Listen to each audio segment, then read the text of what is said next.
रुचिका और सुदीप एक reality show के फाइनल राउंड में पहुंच चुके थे। मुबारक हो, आप दोनों 50 लाख रुपए जीतने के आखिरी पड़ाव में हैं। आपके सामने फाइनल राउंड का आखिरी चैलेंज है, जिसमें जान जाने का खतरा भी है। आपको ये खतरनाक चैलेंज को पूरा करना होगा। चैलेंज ये है कि आप दोनों को एक रात के लिए पुरानी हवेली में ठहरना होगा।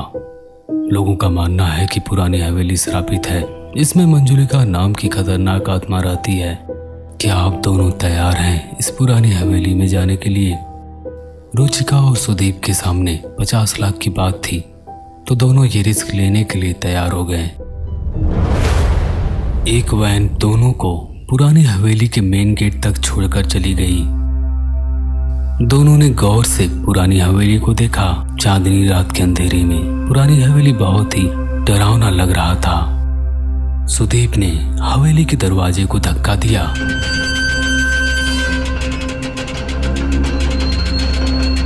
इधर दरवाजा खुलने के साथ ही बरसों से पुरानी हवेली में कैद मंजुलिका की आत्मा अब जाग चुकी थी।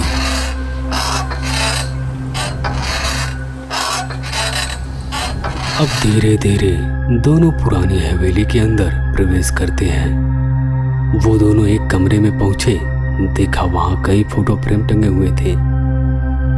उसी में एक ऐसा फोटो फ्रेम था जिसके चेहरे पर काले स्याही का लेप था। रुचिका उस फोटो फ्रेम को छूने वाली होती है कि सुदीप बोल पड़ा, रुचिका, यहाँ मौजूद किसी भी सामान से हमें छेड़छाड़ नहीं करना चाहिए, चलो यहाँ से। जैसे ही दोनों मुड़कर वहां से जाने लगे, तभी अचानक एक हाथ उस फोटो फ्रेम से बाहर निकला। दोनों चौंक उठे। जैसे ही पीछे मुड़कर देखा, वहां कुछ भी नहीं था।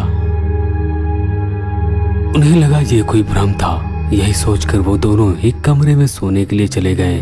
दोनों सोए ही थे कि बाहर जोर जोर की बारिश होने लगी। हवा का तेज झोंका चलने लगा और खिड़की का दरवाजा जोर जोर हिलने लगा। रुचिका के ऊपर टप टप पानी जैसा कुछ गिरा। रुचिका ने ऊपर देखा, उसकी आंखें फटी की फटी रह गईं।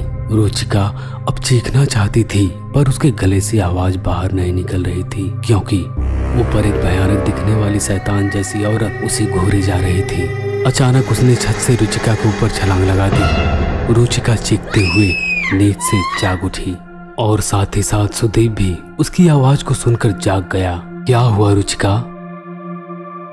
रुचिका, ये तुम्हारे सिर पे लाल खून जैसा क्या है? रुचिका ये सुनकर बेहद ही डर गई। अब उसका दिमाग कुछ सोचने समझने की हालत में नहीं था। वो बुरी तरह डरने लगी। रुचिका, इस समय हम दोनों रियलिटी शो का हिस्सा हैं। मुझे लगता है ये सब उन्हीं का सेटअप है, ताकि हम डरकर फाइनल राउंड में हार जाएं। ऐसे ही बैठे बैठे दोनों कुछ देर में सो गए। कुछ देर बाद कमरे का दरवाजा अपने आप खुला। एक भयानक औरत कमरे के अंदर एक एक कदम आगे बढ़ाए बढ़ती जा रही थी। वो धीरे धीरे सुदीप के पास पहुंची।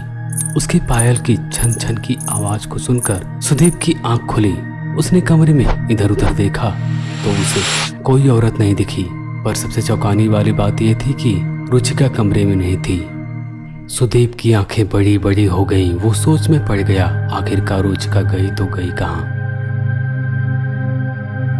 यही सोचकर सुदीप उसे ढूंढने के लिए इधर उधर भटकने लगा।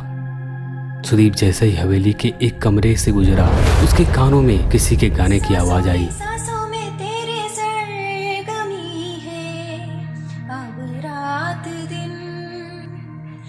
जिंदगी मेरी तो कुछ ना अब तेरे बिन, सांसों में तेरे सरगमी है, अब रात दिन जिंदगी मेरी। फर्श पर बैठी एक औरत पीठ उसकी तरफ करके ये गीत गा रही थी। सुदीप वहां से भागना चाहता था, तभी घूंघट में बैठी औरत बोली, सुदीप, मैं तुम्हारी रुचिका, क्या तुम मुझे ऐसे ही अकेले छोड़कर चले जाओगे?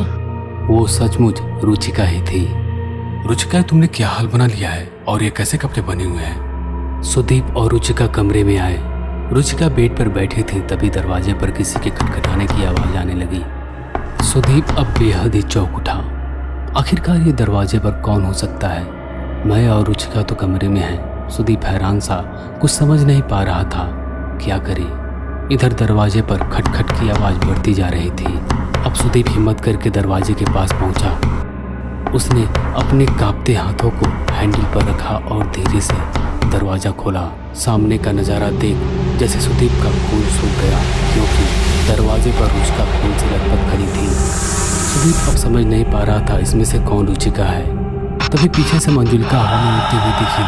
ये देखकर रुचिका चीख पड़ी। सुदीप जैसे ही मुड़ा, मंजुलिका ने सुदीप का धड़ शरीर से अलग कर दिया।